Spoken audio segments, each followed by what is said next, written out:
Boa noite.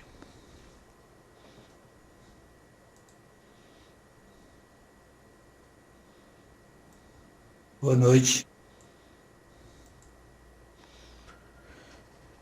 Então vamos iniciar nossa aula 24, né? Recordando aqui a última aula, eu mostrei que a natureza de um campo eletromagnético depende do sistema de referência, né?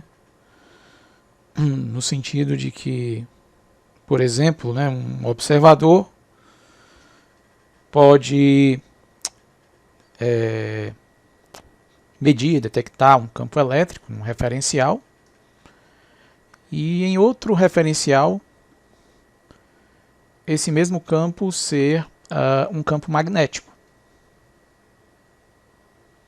A gente viu no exemplo daquele fio, né, com duas linhas de carga, e o efeito da força sobre uma carga próxima, né?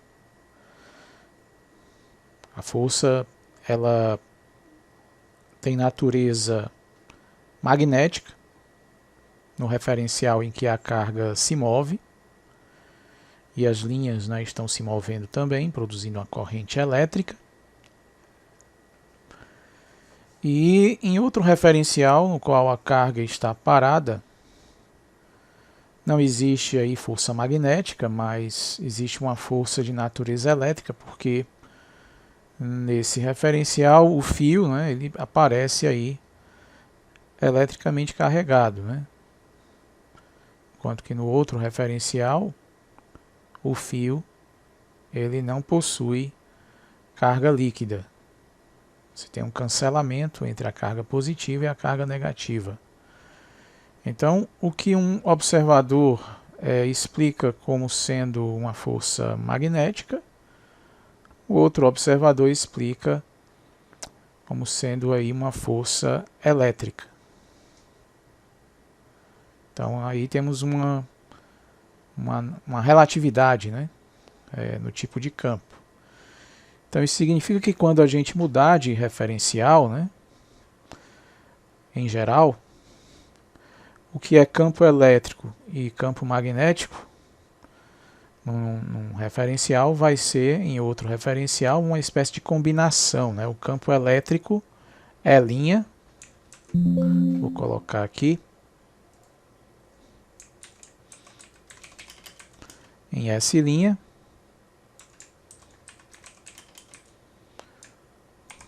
vai ser uma mistura, né, dos campos elétrico e magnético no referencial S.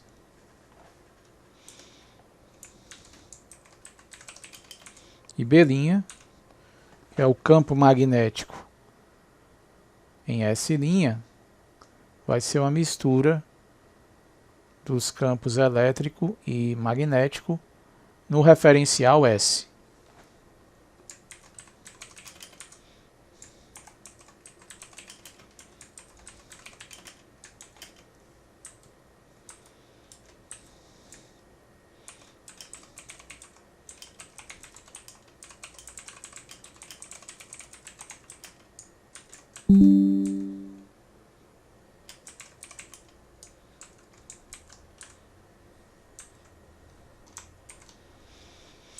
Então, quando se passa do referencial S para S', a gente vai ter aí essa mistura, né? Que é elétrico num referencial, é uma mistura de elétrico e magnético em outro, né?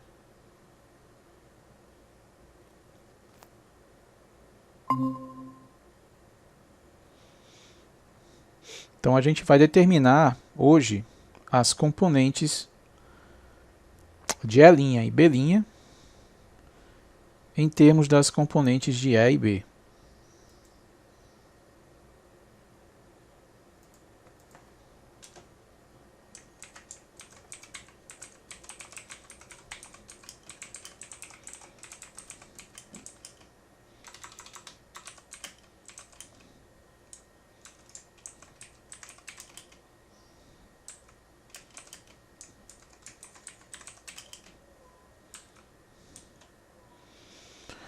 Para deduzir essas transformações, nós vamos assumir aqui alguns pressupostos, né?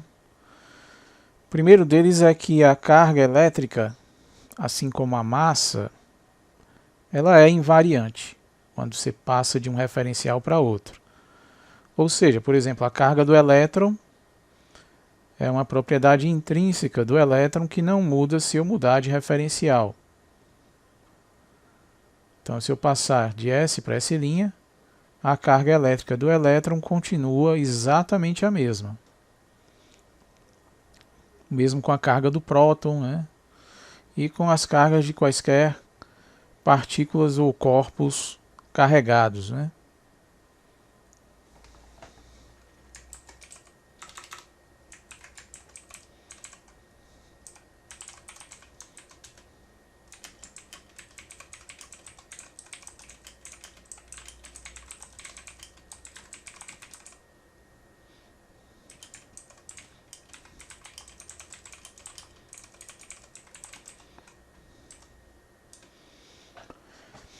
Então, esse é o primeiro pressuposto que a gente vai utilizar. O segundo pressuposto é que essas leis de transformação que a gente está procurando, elas não dependem da origem, né, dos campos elétrico e magnético.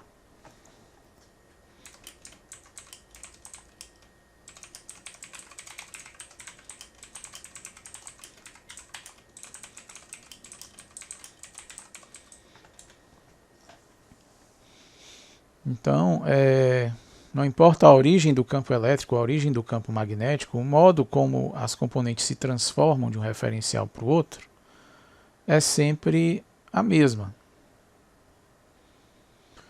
Então, usando esses dois pressupostos, agora a gente vai partir aqui para algumas configurações particulares, né, de carga e corrente, para as quais a gente vai tirar proveito da simetria a fim de encontrar as leis de transformação para esses campos. Então a gente vai começar aqui tomando duas placas infinitas, podemos dizer, são placas de um capacitor infinito, em que essas placas são paralelas ao plano XZ.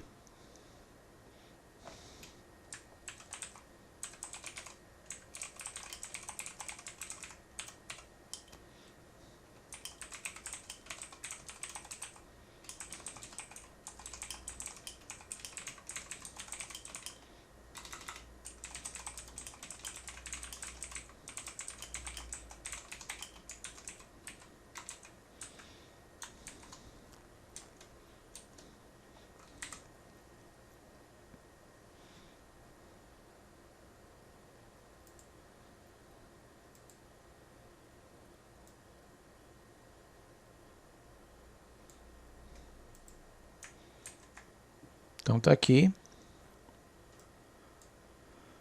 o nosso capacitor.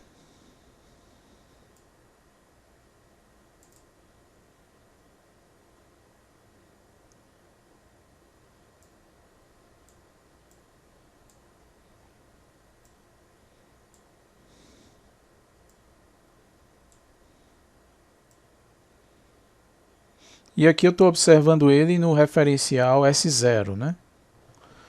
Por isso que eu coloquei os eixos X0, Y0 e Z0. Esse referencial S0 é um referencial em que essas placas estão em repouso, certo? E elas têm aí uma densidade superficial de carga que eu chamei de sigma zero, né?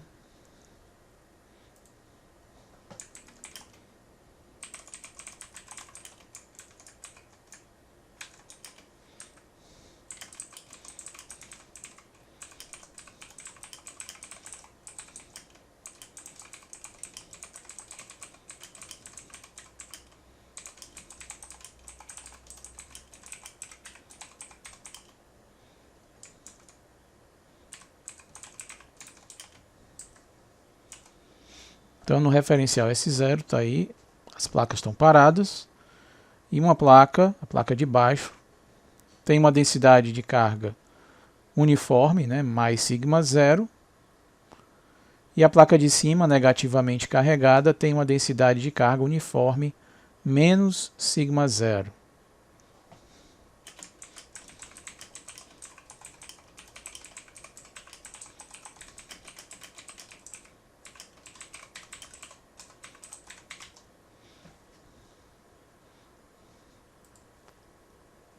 Então esse referencial S0, eu vou dizer que ele é o referencial próprio do capacitor.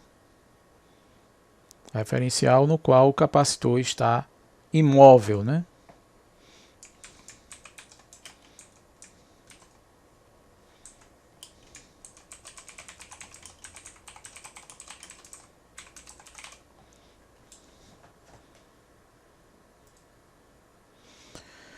E aqui nós vamos ter entre as placas um campo elétrico, que eu vou chamar de E0, que também é uniforme, por causa da densidade uniforme, né, de carga. E esse campo uniforme aponta ao longo do eixo Y0.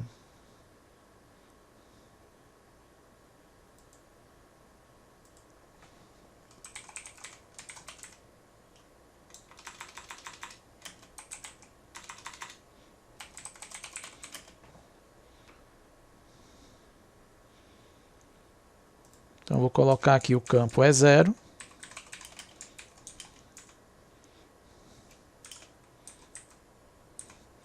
Aí lembrando lá do eletricidade e magnetismo 1, né? Campo elétrico entre as placas de um capacitor, de placas paralelas, planas, com densidade de carga uniforme, vai ser sigma 0 sobre epsilon 0. E aqui eu coloco o meu vetor unitário, que eu vou chamar de y0. Os meus referenciais S e S' vão ter os eixos alinhados com os eixos de S0. Então eu posso substituir esse unitário y0 pelo unitário y, né, em S. Se eu quiser, né?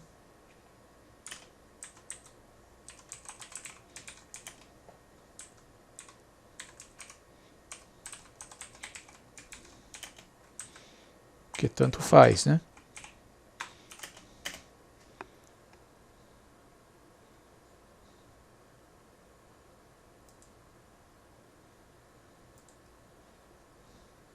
Então agora vamos passar para o referencial S.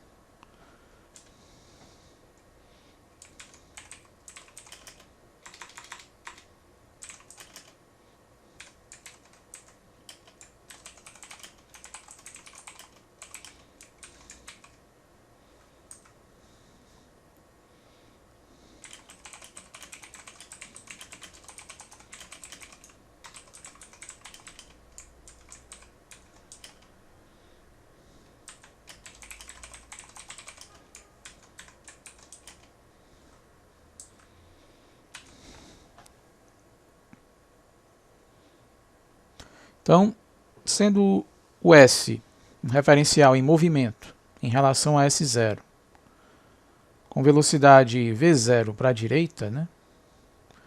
Na perspectiva do S, o referencial S0 está se movendo para a esquerda, com velocidade V0.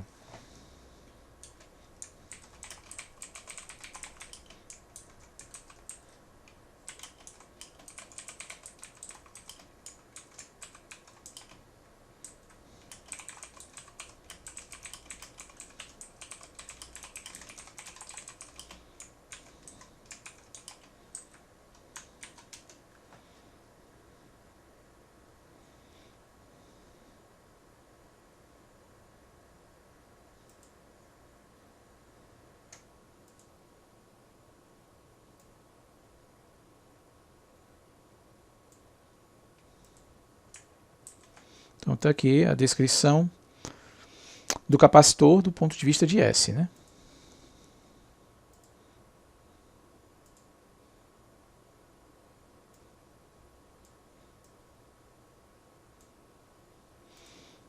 Então, o mesmo capacitor aqui está se movendo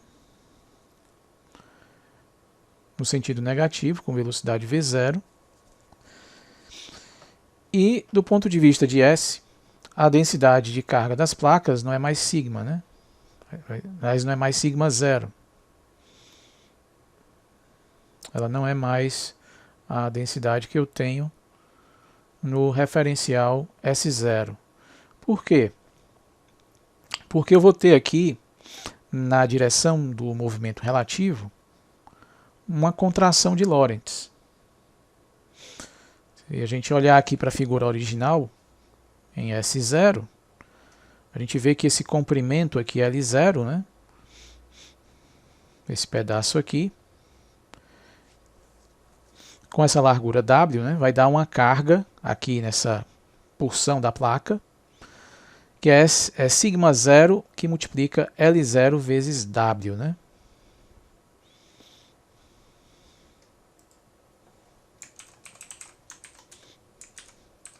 Então tem uma carga Q, que é igual a sigma 0, que multiplica L0 vezes W. Essa carga, ela é invariante. Então, quando eu mudar para S', eu vou ter a mesma carga na mesma região. Só que agora, eu vou ter a contração de Lorentz, né, desse L0.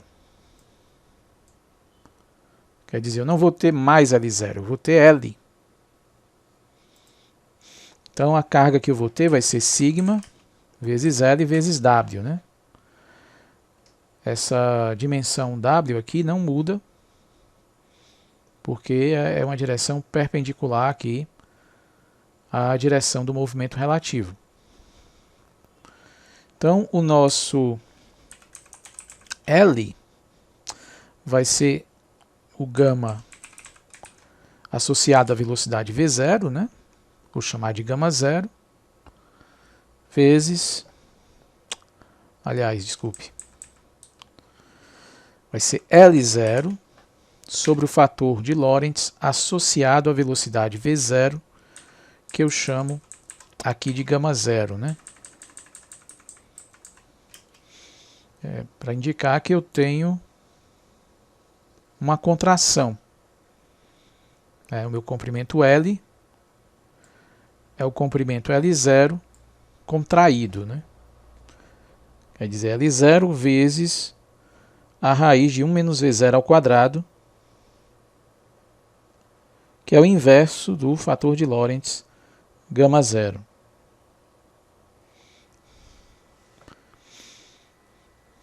Então, a partir daqui eu determino o meu sigma em função do sigma 0.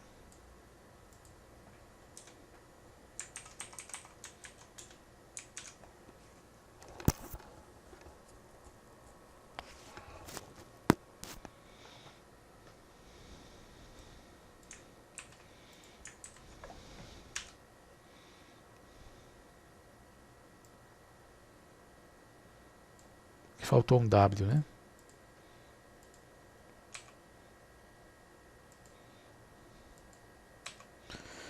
Então aqui a gente iguala com esse cara. E a gente elimina o L0 e o W.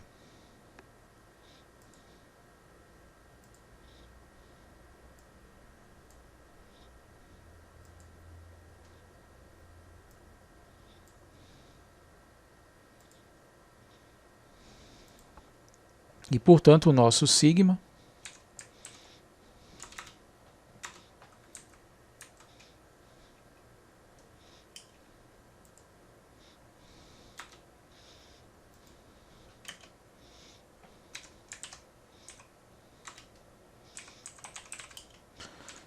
vai ser igual a sigma 0 vezes gama 0.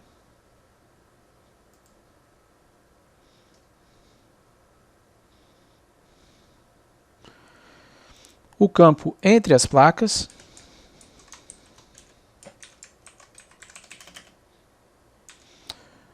vai ser sigma sobre ε0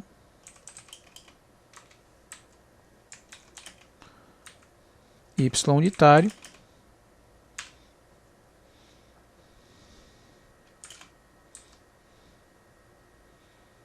e aí eu substituo sigma por sigma 0 gama 0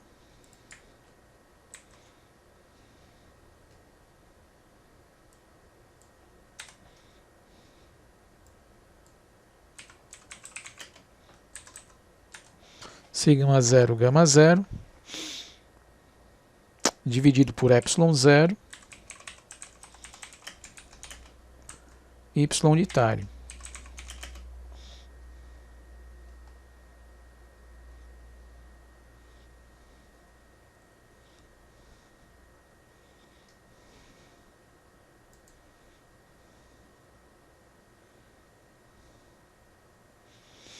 O fato dessas placas estarem em movimento não vai afetar esse resultado da eletrostática.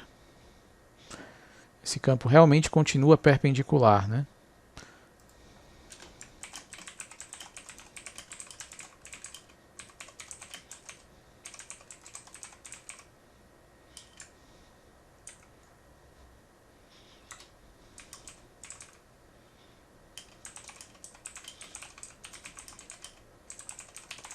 Motivo, simetria.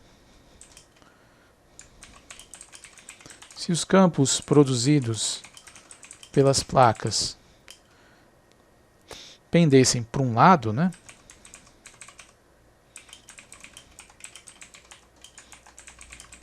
Por exemplo, para a esquerda,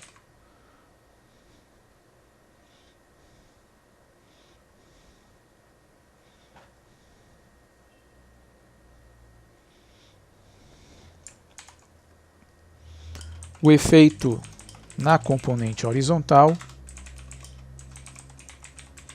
seria cancelado. Tem aqui uma figura que ilustra isso.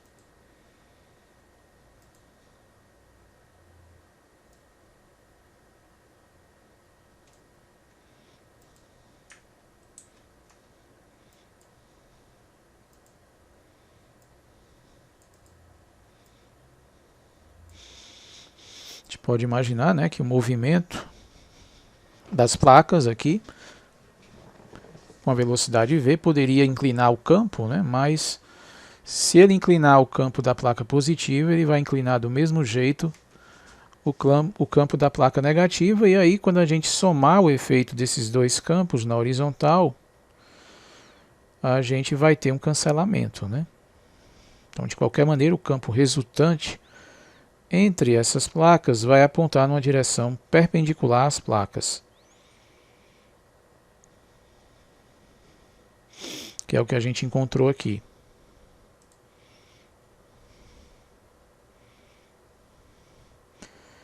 Então, pegando agora essa expressão,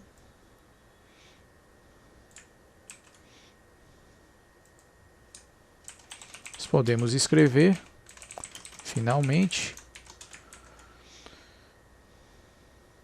colocando aqui o gama 0 na frente, né?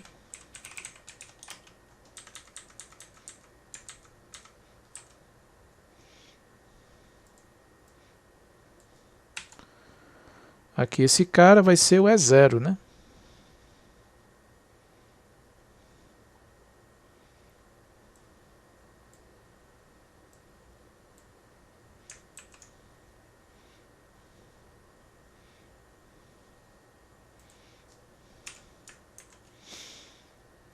Então vou ter o E0 que multiplica gama 0.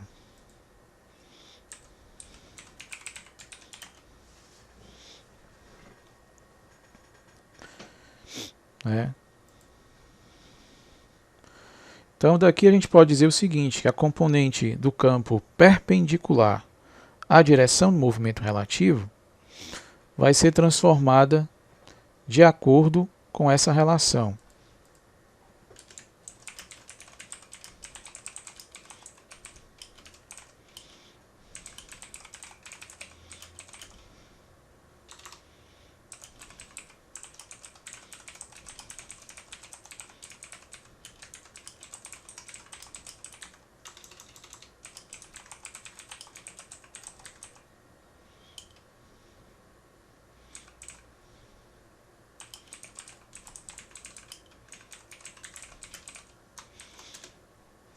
componentes de campo elétrico perpendiculares à direção de movimento relativo são relacionadas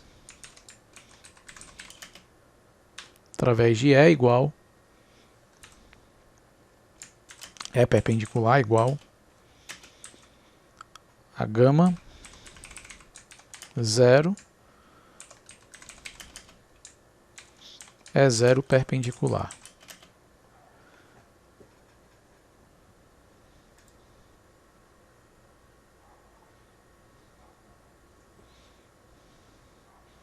Então temos essa relação entre componentes perpendiculares à direção de movimento relativo.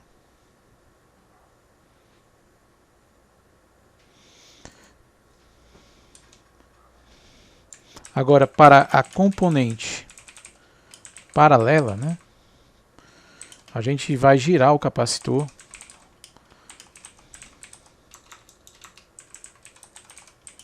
deixando ele paralelo ao plano YZ.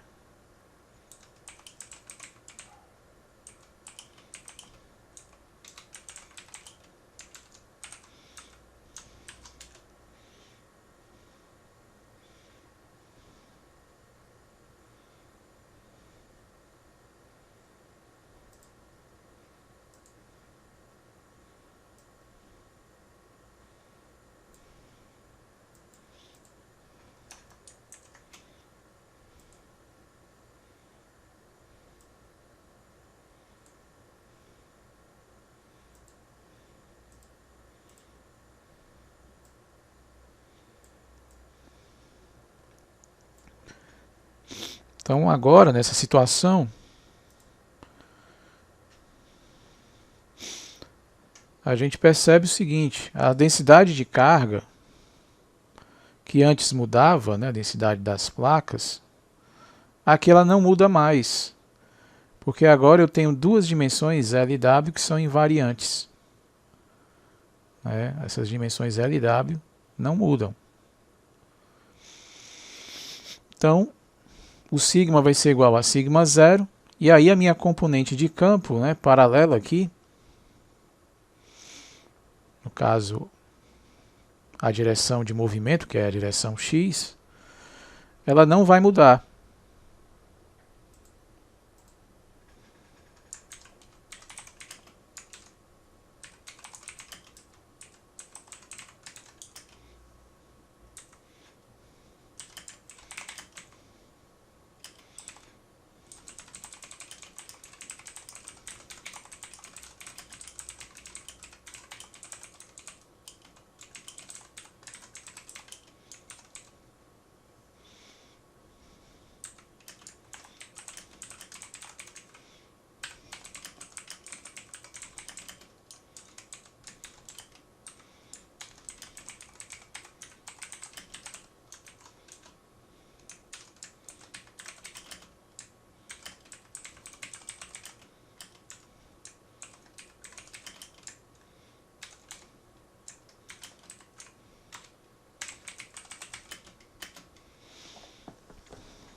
Então, como a intensidade do campo elétrico entre as placas não depende dessa distância d, que é contraída em relação a d0, a gente conclui, como a densidade de carga é a mesma, que o E paralelo vai ser igual ao E0 paralelo.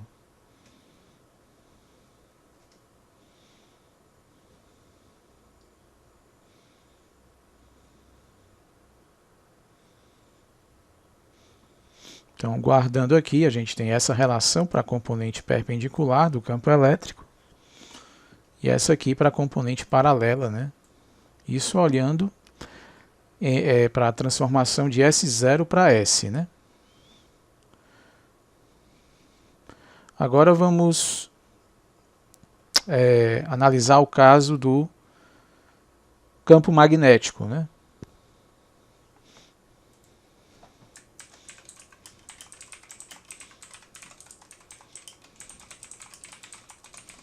Então, para o campo magnético, a gente pode considerar o caso em que o capacitor se move em S' com as placas paralelas ao plano XZ.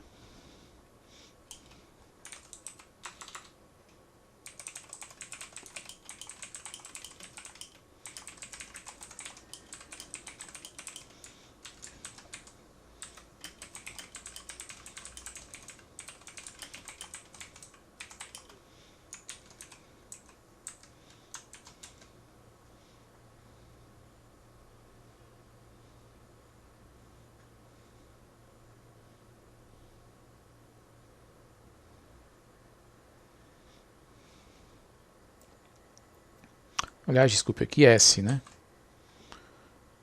Começando por S.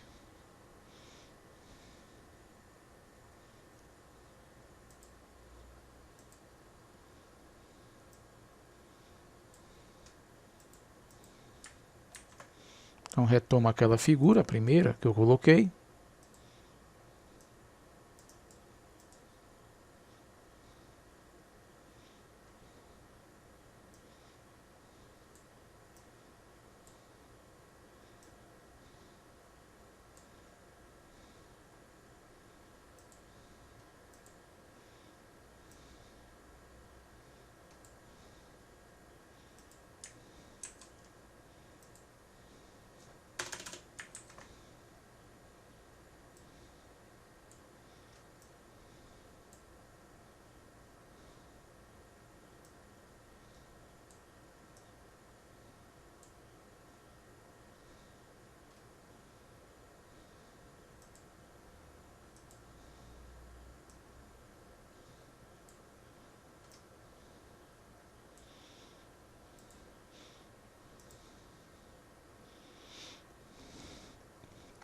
Então agora vamos olhar para a densidade de corrente que aparece, né?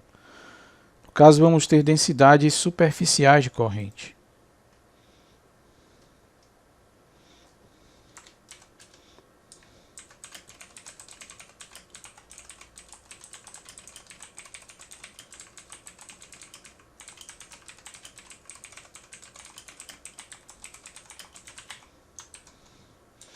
Então a gente vai ter uma densidade K+,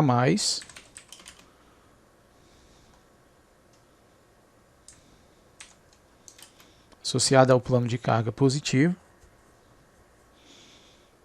que é menos sigma V0 vezes o x unitário, né? Então tem uma densidade de corrente no sentido negativo para esse plano de baixo. E para o plano de cima, como eu tenho uma carga negativa indo para a esquerda, isso corresponde a uma corrente positiva indo para a direita, né? Então eu vou ter sigma V0 que multiplica x unitário.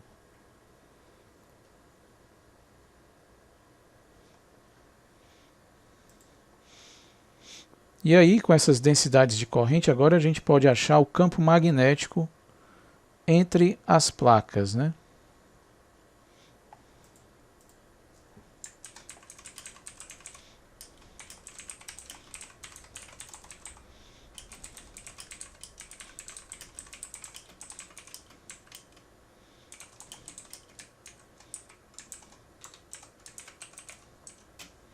A gente vai usar a lei de Ampère. E aí a gente vai dividir aqui esses planos de corrente em linhas de corrente, né?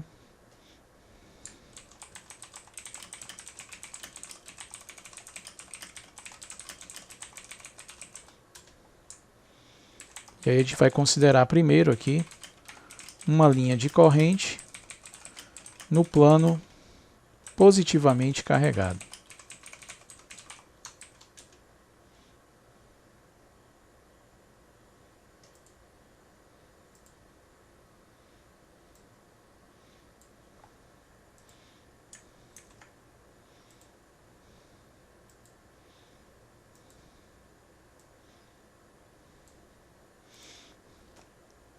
Então aqui tem os meus eixos, né?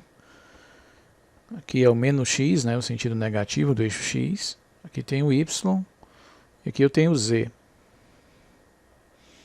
Meu plano de corrente aqui está no plano XZ. E esse plano é formado aqui por várias linhas de corrente, né? Infinitas linhas de corrente paralelas, contidas nesse plano. E eu estou olhando apenas aqui para uma dessas linhas, né? Essa linha verde aqui. E eu estou imaginando que essa linha de corrente funciona como um fio, né? Então a gente sabe que o campo magnético produzido por um fio, percorrido por uma corrente, as linhas de força, né, são circunferências orientadas, né, que giram aí em torno do fio, que é o que está indicado aqui nessa curva circular vermelha, né? Então aqui eu tenho o meu campo magnético produzido aqui por essa linha de corrente verde, certo? Então essa linha de corrente está apontando aqui no sentido negativo. Aí eu aplico a regra da mão direita e determino como é que estão girando essas linhas de força. Então elas estão girando aqui como mostra essa figura, né?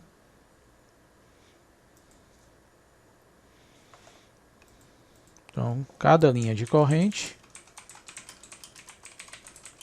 produz um campo magnético infinitesimal, né? Porque essa corrente tem uma densidade de carga infinitesimal que gira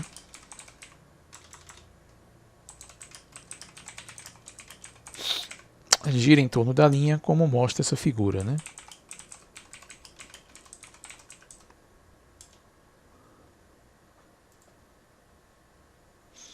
Então, se eu pegar 3 linhas de corrente, dessas aqui, né, vistas ao longo do eixo X, simetricamente dispostas,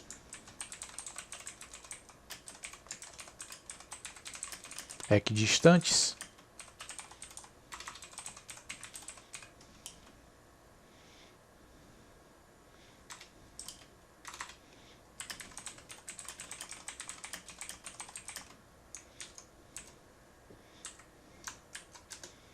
a gente vai ter essa figura aqui.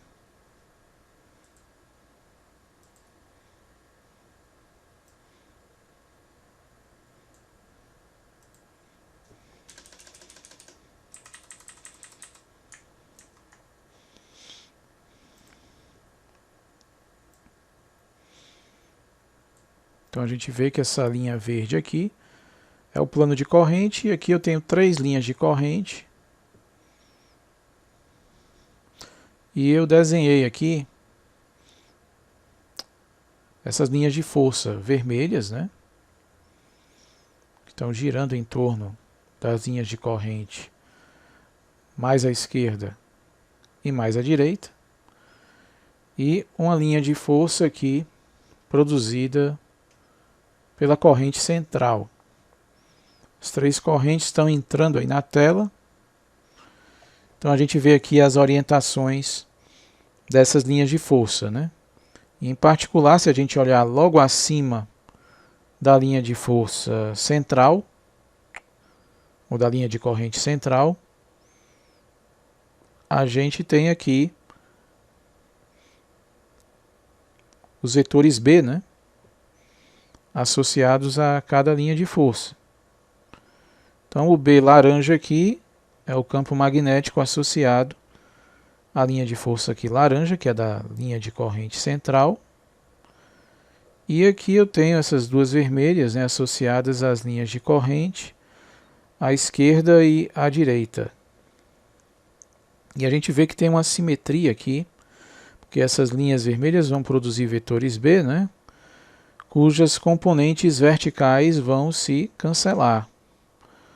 Então essas 2 linhas vermelhas vão produzir aqui, acima da linha central, um campo magnético que está apontando, no caso aqui, para a direita, que é o sentido negativo do eixo Z. Então não é difícil perceber, né, que se eu pegar todas as linhas de força simétricas em relação à linha central, todas as linhas de força possíveis, o campo magnético acima da linha central vai sempre apontar para a direita, porque eu sempre vou ter esse cancelamento das componentes verticais aqui por causa da simetria.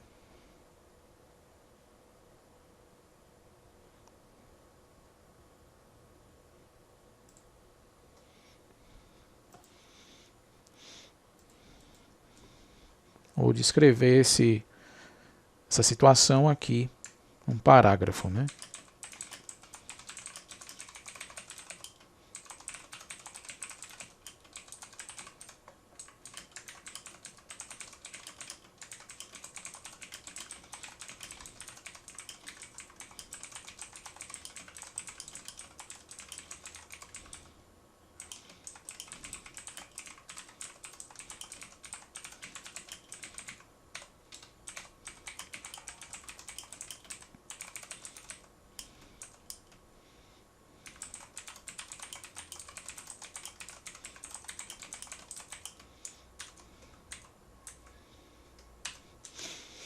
as duas linhas de corrente simetricamente dispostas à esquerda e à direita da linha central vão produzir, acima da linha central, um campo magnético resultante paralelo ao plano de corrente e apontando no sentido negativo do eixo Z.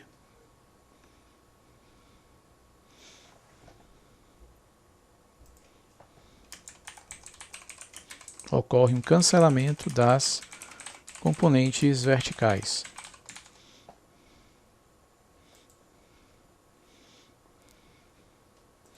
Então a gente pode concluir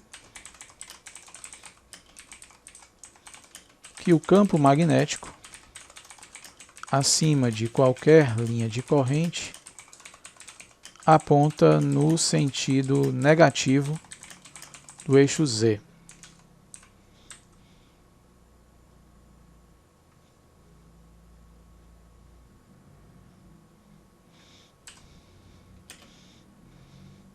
Ainda por simetria, o plano é invariante, né?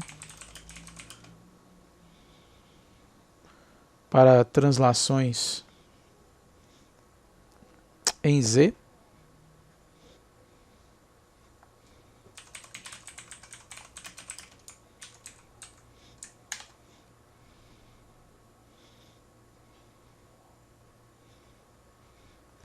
Devemos concluir que o campo magnético resultante total acima do plano deve ser uniforme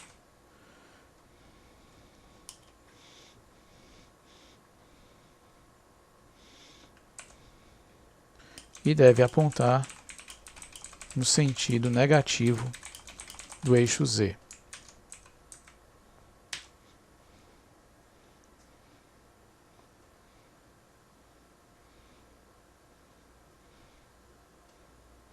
E abaixo do plano, né? Se a gente olhar aqui, a gente vê que a componente horizontal aponta aqui no sentido contrário, né?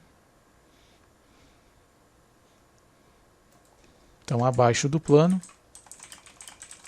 de corrente, o campo resultante total deve apontar no sentido positivo do eixo Z.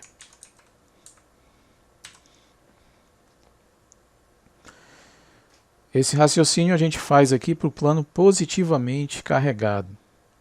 Para o plano negativamente carregado, tudo vai ser idêntico, só a gente vai trocar, né, o sentido do campo magnético.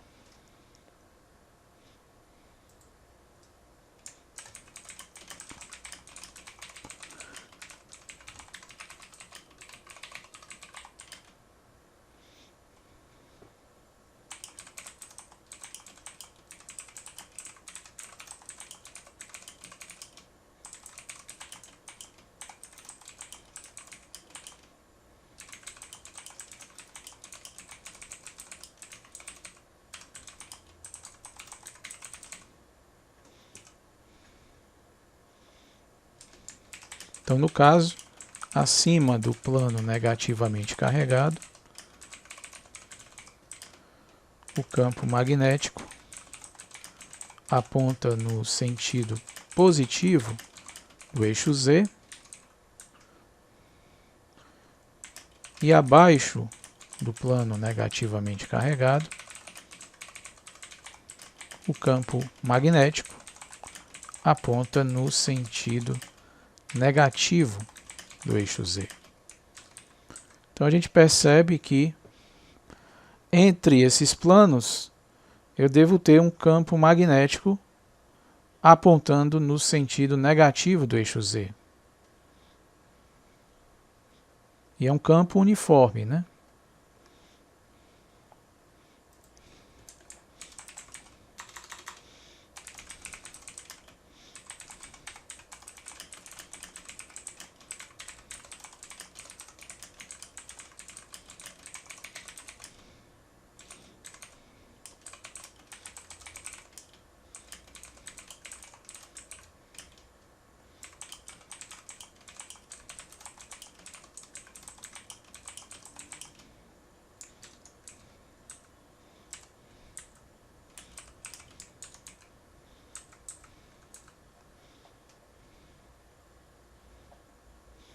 Então, o campo magnético entre as placas de corrente deve ser uniforme em Z e deve apontar ao longo do sentido negativo do eixo Z.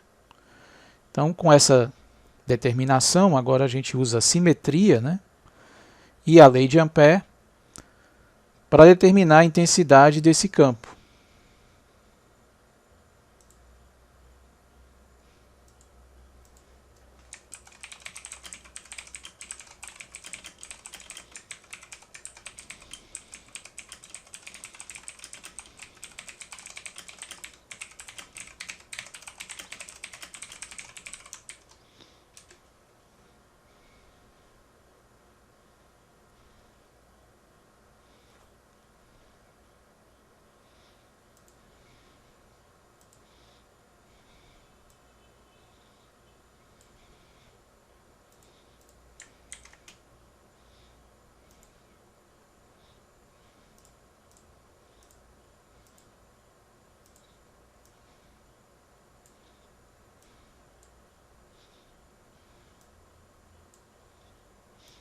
Então está aqui o campo uniforme apontando no sentido negativo do eixo Z, né?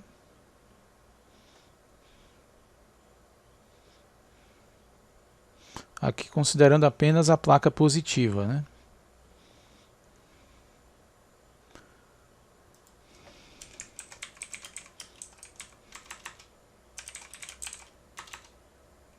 A placa negativa vai ser a mesma coisa.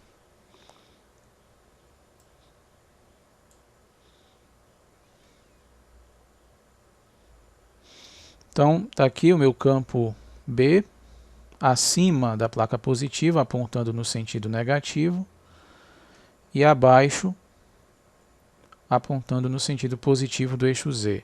E eu tenho esse circuito gama aqui, que eu uso, né? Caminho fechado, para aplicar a lei de Ampère e determinar o meu B em função de K. Então, de acordo com a lei de Ampère, na forma integral, a integral de B escalar ds sobre o caminho fechado gama vai ser μ0 vezes a corrente que atravessa esse caminho fechado. Então, eu vou ter, no caso, apenas a contribuição dessa parte de cima e dessa parte de baixo do retângulo, né? Para essa parte de cima, a contribuição vai ser B vezes ΔZ. ΔZ é o comprimento, né, desse lado do retângulo. E embaixo eu vou ter aqui menos BZ vezes menos ΔZ, né? Então vai dar BZ ΔZ também. Certo? Na verdade é menos BZ menos ΔZ aqui em cima e BZ ΔZ embaixo, né? E nessas laterais aqui do retângulo, a integral de B dz vai ser zero, né? Porque B escalar dz, né, aqui vai ser igual a zero. O meu B aqui é perpendicular ao meu deslocamento em Z. Então, contribuindo apenas esses dois lados do retângulo, a gente tem 2BZ ΔZ igual a μ0i, de acordo com a lei de Ampère.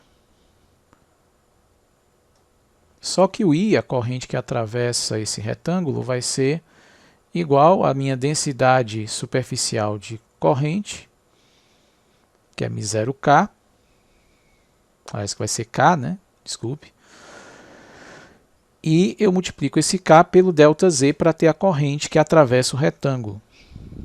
Então, a minha corrente aqui vai ser K vezes ΔZ.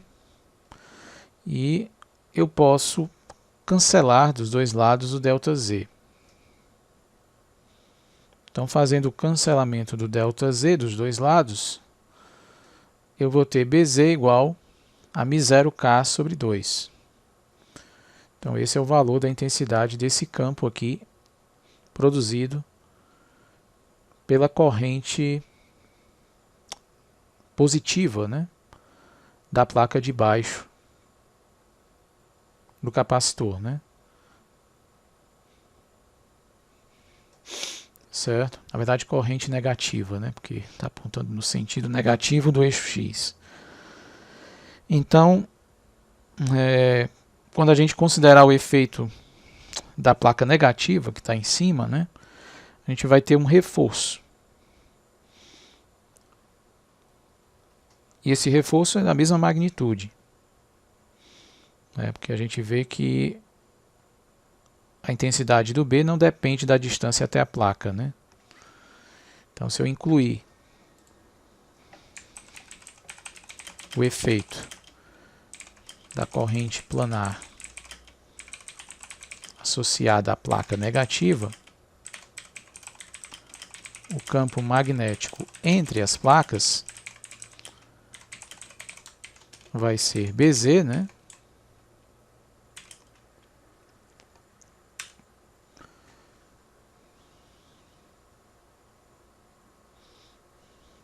Igual a 2 vezes μ0K sobre 2.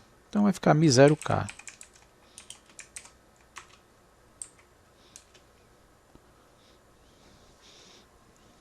E aí o B, agora na forma vetorial, vai ser menos μ0K vezes o vetor Z unitário, que é menos μ0, que multiplica sigma V0 vezes Z unitário. Apenas substituir aqui o meu K, né?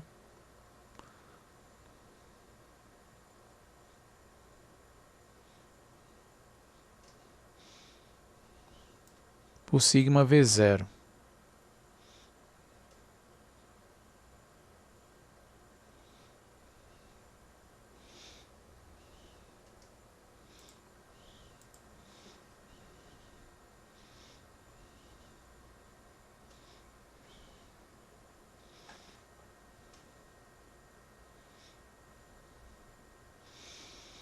Então, temos essas relações aí. E agora, a gente vai inserir o referencial S' na jogada. Onde o S' se move em relação a S com uma certa velocidade.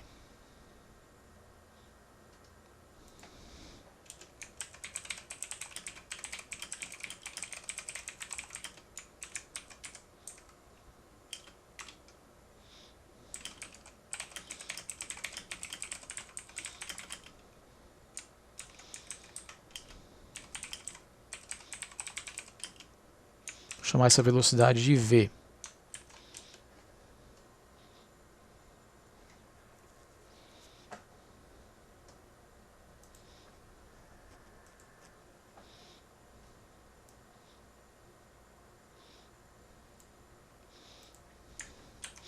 Então essa é a situação que a gente tem, né?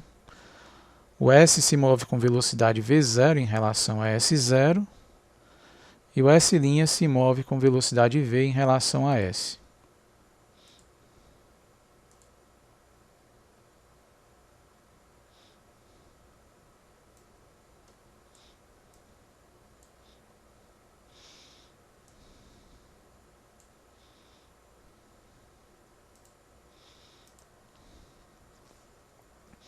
Então, no S' a gente pode chegar aqui ao campo magnético entre as placas do mesmo jeito que a gente fez aqui para o referencial S, né? Então, em S', a gente vai ter um campo B, né? Igual a menos μ0 sigma' V' vezes Z. A velocidade V' a gente obtém pela lei da adição de velocidades.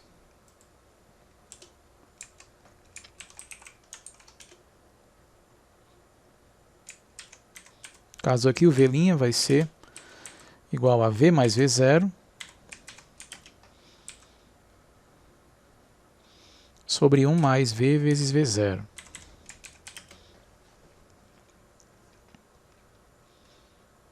Aqui eu vou só colocar um sinal negativo aqui, só para ficar coerente aqui, né?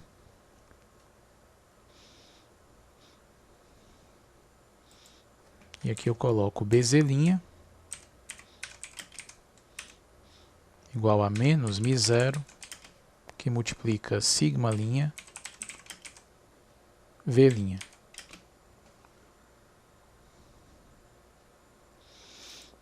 Então o V' vai ser dado pela lei da adição de velocidades. E o sigma' vai ser igual a sigma0 vezes o gama associado a V'. O fator de Lorentz associado à velocidade V', que é a velocidade do S' em relação a S0. A gente está aqui fazendo a comparação do S' em relação ao S0.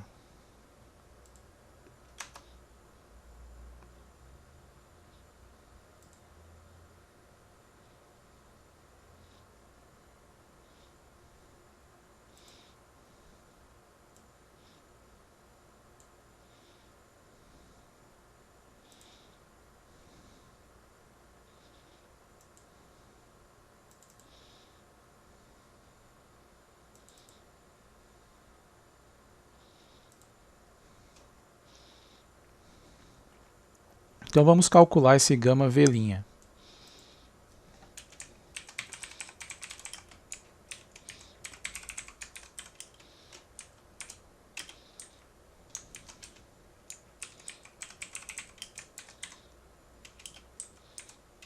O gama V', pela definição, vai ser 1 sobre a raiz quadrada de 1 menos V' ao quadrado.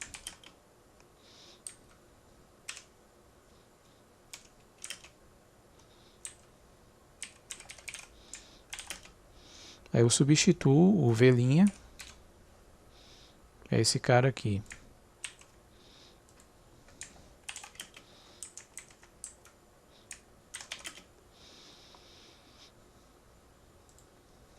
E agora é álgebra, né?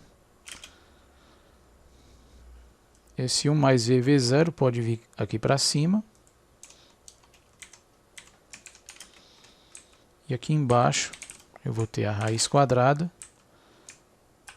de 1 mais V V0 ao quadrado menos V mais V0 ao quadrado.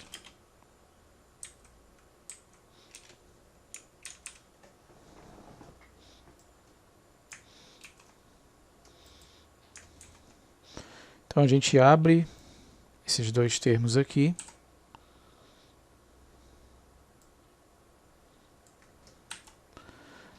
T1 mais 2V V0 mais V ao quadrado V0 ao quadrado menos V ao quadrado menos V0 ao quadrado menos 2 vezes V V0. O 2V V0 cancela.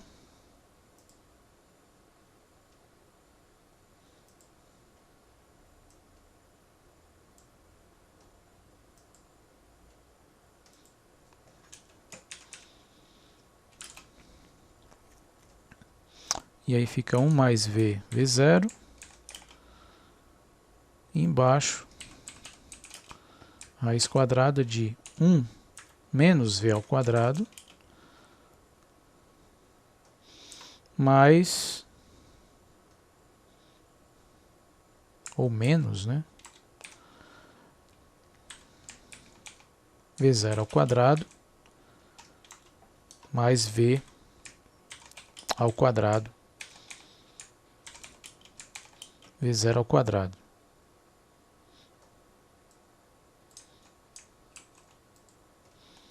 Eu reorganizei aqui embaixo, que eu posso colocar esse V0 ao quadrado em evidência. E aí, fazendo isso, eu vou ter menos V0 ao quadrado, que multiplica 1 menos V ao quadrado. E aí eu posso botar agora 1 menos V ao quadrado em evidência.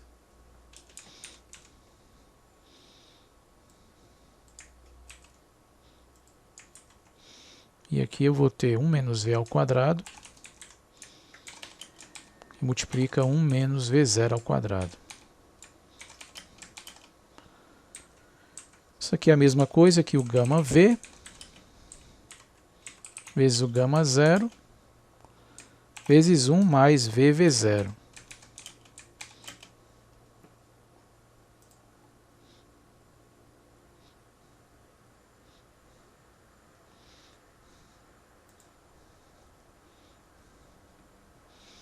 E, portanto, agora a gente pode voltar aqui para o sigma linha, né?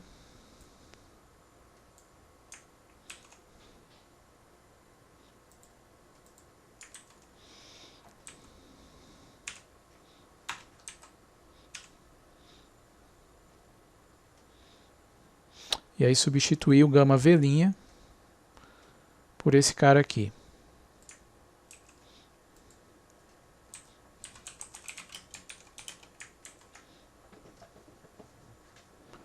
Sigma 0, gama V, gama 0, que multiplica 1 mais V vezes V0.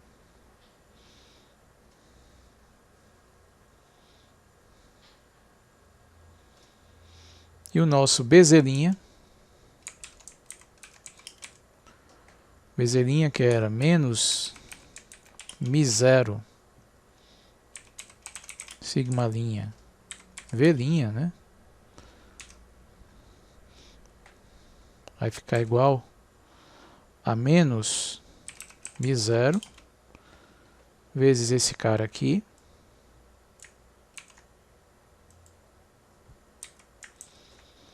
vezes o V', que é esse cara aqui.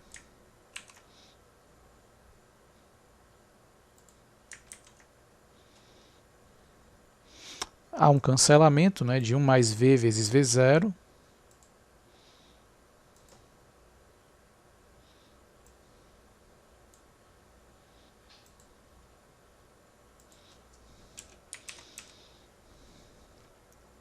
E aí ficamos com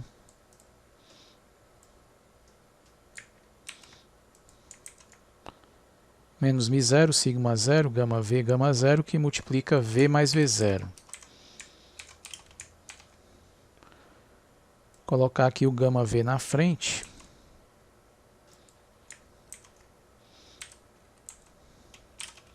Multiplicando esses caras aqui.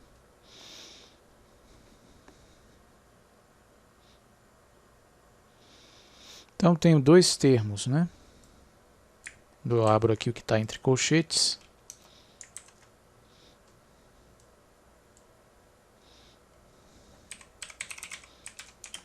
Tenho μ0, sigma 0, gama 0V. E eu tenho μ0, sigma 0, gama 0, V0.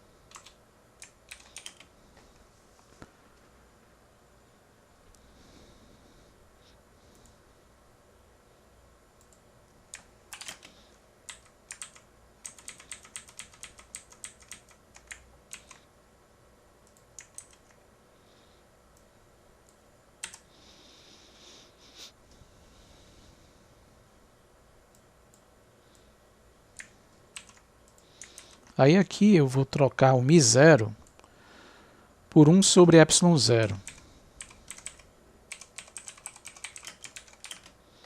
Porque a gente está trabalhando com C igual a 1, né? Então, μ0 é o inverso do ε0.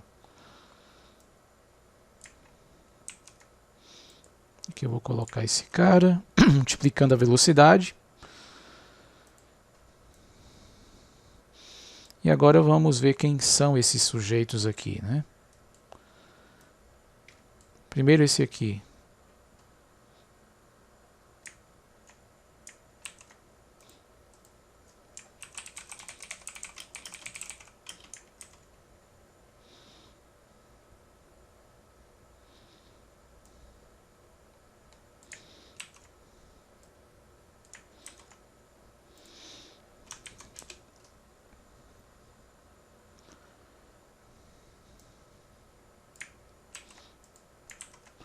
Então isso aqui é igual.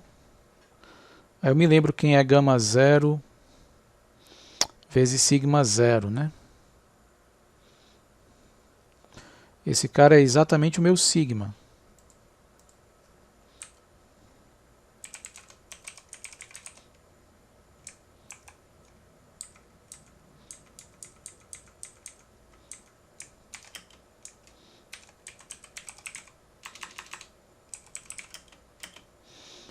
Posso voltar lá atrás, né?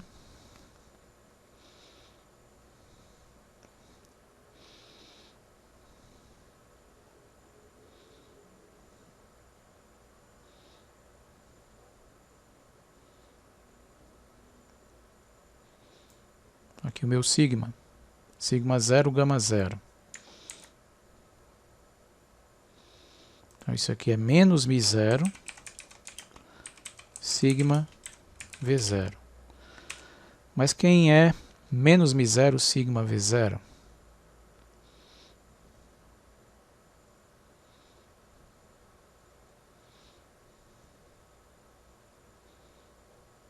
É precisamente o BZ, né? Porque o K é sigma V0. Então, menos μ0 sigma V0 é o BZ.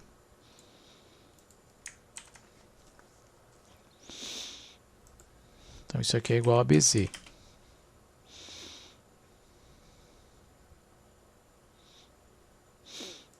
Esse cara aqui é igual a BZ.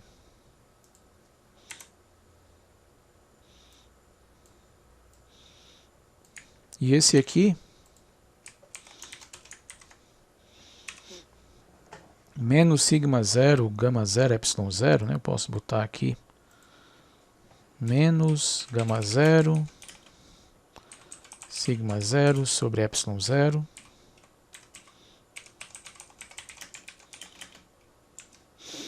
Isso aqui também já encontrei antes lá atrás, bem lá atrás.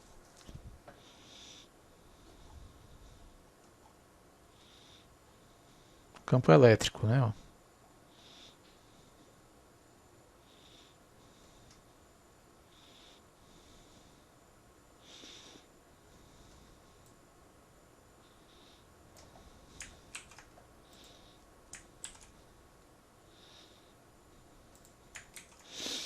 Esse cara aqui é exatamente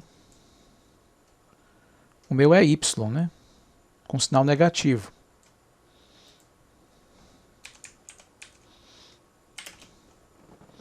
Certo? Vou tirar esse termo intermediário, né? Que ele já é igual ao que eu tinha achado antes. Então isso aqui é menos AY.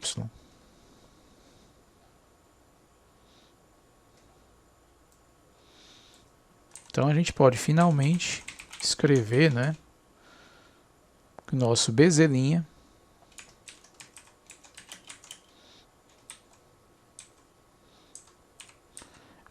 ele vai ser igual a gama V, que multiplica BZ menos U, que multiplica EY. Então essa é a lei de transformação para a componente Z do campo magnético.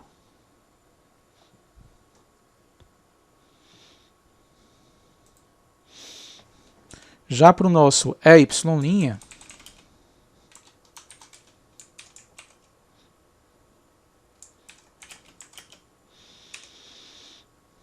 o EY',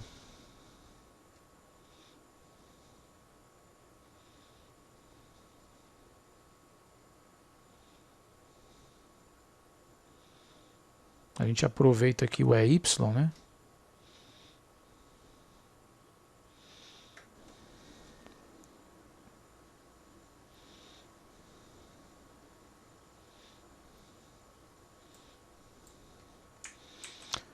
Vai ser sigma sobre epsilon 0, só que a gente troca o sigma por sigma'.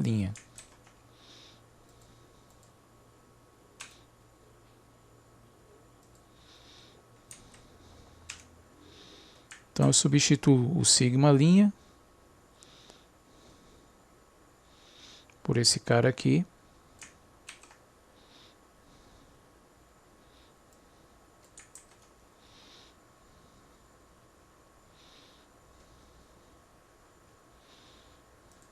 Eu coloco o gama V na frente.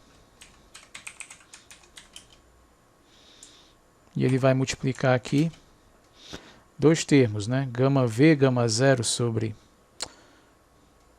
Gama V, gama 0, sigma 0 sobre epsilon 0.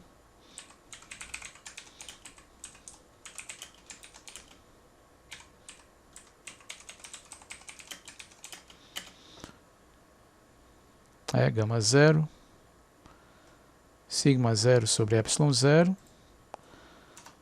mais V que multiplica aqui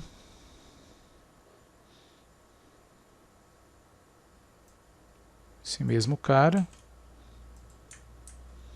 vezes V0.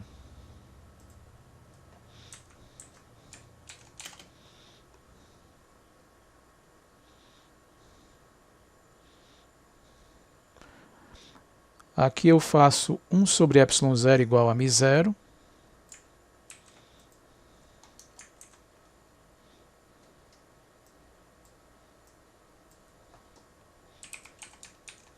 Então fica μ0, gama 0, sigma 0, V0.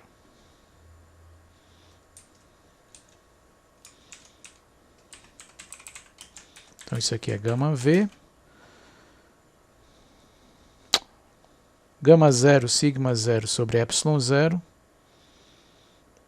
Precisamente o EY, né?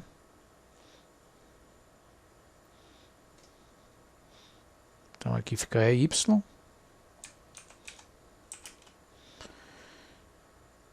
E μ0, gama 0, sigma 0, V0 é menos BZ. Daqui, né? Então fica menos VBZ.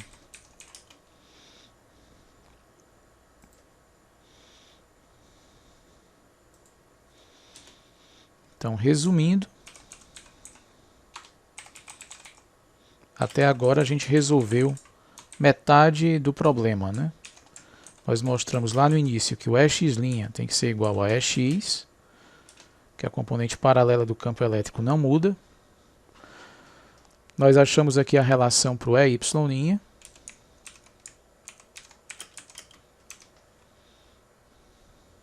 Esse cara aqui. E achamos a relação para o BZ'. Esse cara aqui.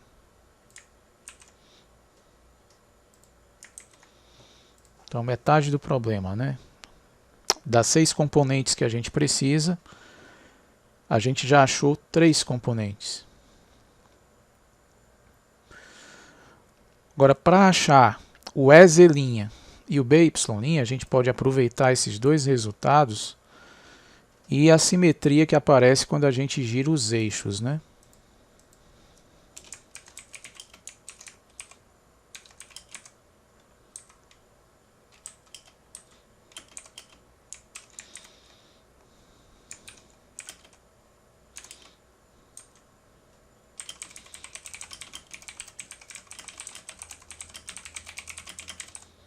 Então tem essa figura aqui que ilustra como vai funcionar essa rotação.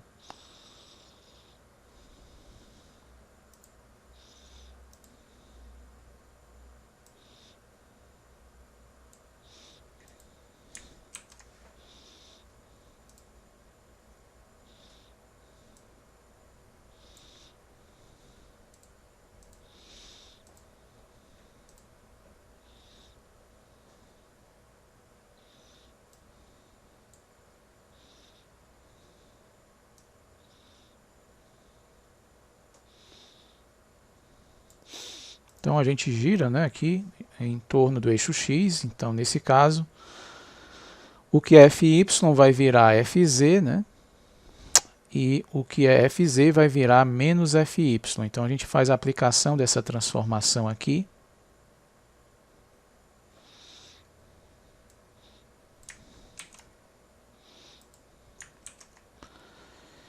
Então, o que é FY vira FZ, então é Y', né? Vai virar EZ'.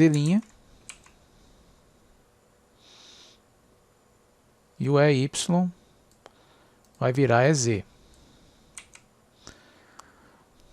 E o que é FZ vira menos FY. Então aqui esse FZ é o BZ, né? Vai virar menos BY. Menos com menos fica mais. E aqui no BZ', né? O BZ' vai virar menos BY'.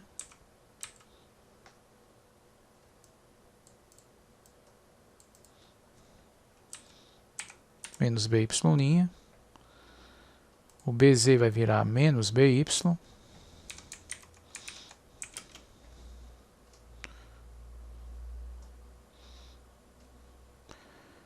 E o EY vai virar EZ. Então, se eu multiplicar por menos 1, eu vou ter BY' igual a gama V, BY mais o EZ.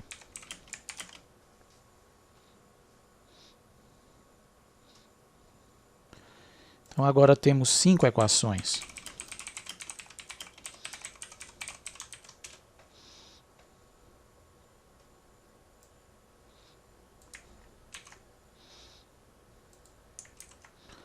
A gente resolveu aqui o campo elétrico completamente, né? Achamos aqui as 3 componentes. E para o campo magnético a gente tem BY' e BZ'. Está faltando só o BX', né? Bom, a intuição aqui diz que o BX' tem que ser igual a BX, né? Mas a gente precisa mostrar isso, né? Então é possível fazer isso e eu vou deixar para fazer isso na nossa próxima aula. Eu vou mostrar que BX' é igual a BX.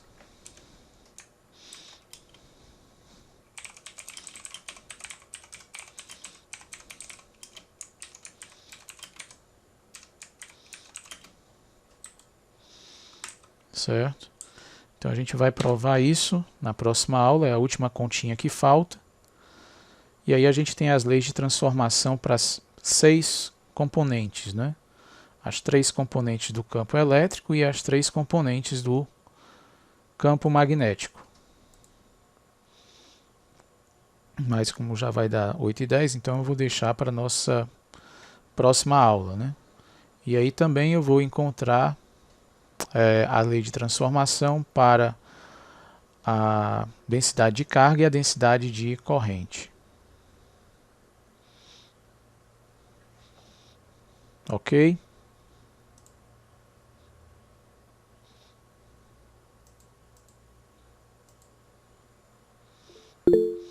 Valeu.